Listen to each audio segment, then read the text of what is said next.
Hi guys! Welcome back. So mag-unbox tayo ng ganito. Pero tatlo to mga ate. Pero ito nabuksan ko na.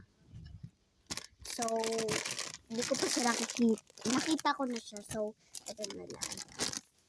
So let's open it. Wait lang. Punta tayo sa lamesa ko. Ayan.